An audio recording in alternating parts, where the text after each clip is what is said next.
Chapter 33. Sharmelle woke up with a knot in her stomach. She wasn't getting much rest as she worked on this case. Last night, it was thinking about the phone call she would help Miss Etta make later today. She wondered, what exactly would she say? What do you say to someone you haven't seen or spoken with in more than 60 years? Someone who is the father of your child, but knows nothing about him. She knew there was a good possibility this would not end well. She spent her morning prayer time asking God for what the Bible calls the peace that surpasses all understanding. She'd been able to talk Miss Etta out of making her way to Detroit in a motorhome, but she still wasn't convinced this phone call was a good idea. Lord, as for this planned phone call this morning, in your infinite wisdom, throw up a brick wall if this is a door you don't want us to walk through. Sharmelle was convinced her mother might actually be a mind reader because she periodically sent out words of encouragement in their family group text message chain.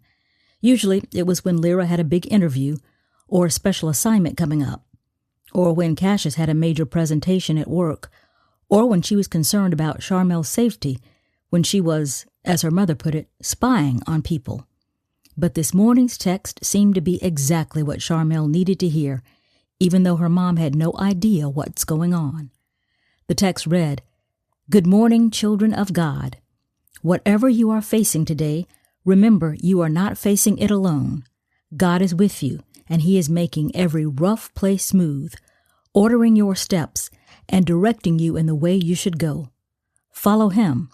His way is always the best way. Love, Mom." She sat down to a bowl of cinnamon and apple oatmeal for breakfast and pulled out her copy of Our Daily Message devotional and saw the title of today's message was Courage. "Okay, Lord, I get it," Sharmelle said. "I asked for a sign, and I guess you want to make sure I don't miss your answer. I'm going to be like Joshua today, strong and courageous." She felt a little guilty about lying to Lucian and Cecilia, telling them she was there simply to take Miss Etta home to check on her house and pick up a few things. Lucian and Cecilia thanked her profusely. Technically, that's what she and Etta were doing, checking on the house. But of course, there was another major reason why they didn't want to make a certain phone call from anywhere other than Miss Etta's own home. They drove there in silence, light traffic, and it only took 12 minutes. "Well, it sure is good to be home, my house," Etta said as she got out of the car and stood in the yard, taking in the morning sunshine and walking gingerly along the pavers that led to her front door. She told Sharmelle that Henry had those pavers put down about a year before he died. Etta thought it was an unnecessary expense for an older home. Henry said it gave the house character and set it apart from the other homes on Millview Drive in their historic neighborhood. Etta walked carefully through the house, making sure everything was just in place as she left it. Apparently someone, most likely Cecilia, had come over to make the bed that day when she woke up not feeling well and called Lucian to tell him she might need to go to his hospital. She and Sharmelle made small talk about the house, the neighborhood, the church, and the weather before 10:30, the arbitrary time they had chosen to make the phone call to Detroit and the Pierce home. "Are you ready, Miss Etta?" "Well, since I've waited for 60-some-odd years, I guess I am."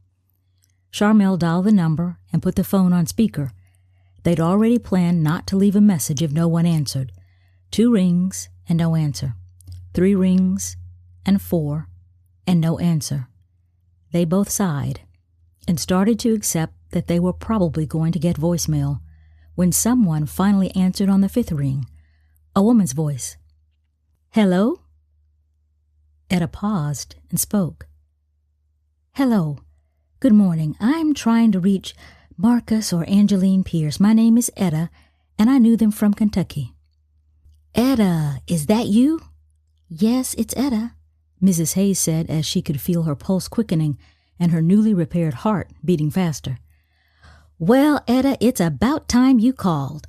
I've been waiting for you to pick me up for the party. You said you'd be here at 5 o'clock, and it's already midnight." "Excuse me?" a confused Etta said. "The party. I want birthday cake, some ice cream, and big yellow balloons. When are you coming to get me?" Sharmelle and Etta looked at each other and were too confused to say anything. Then they heard a man's voice. "Angie, what are you doing? I was looking for you. Who is that on the phone? You sit right here. Hannah will be here in a few minutes." "Hello, may I help you?" the male voice said, now joining the telephone conversation.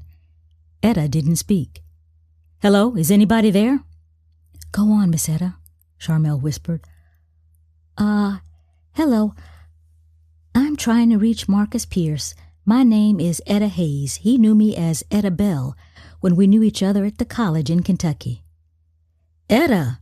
It's you, Etta? It's really you?" "It's Marcus."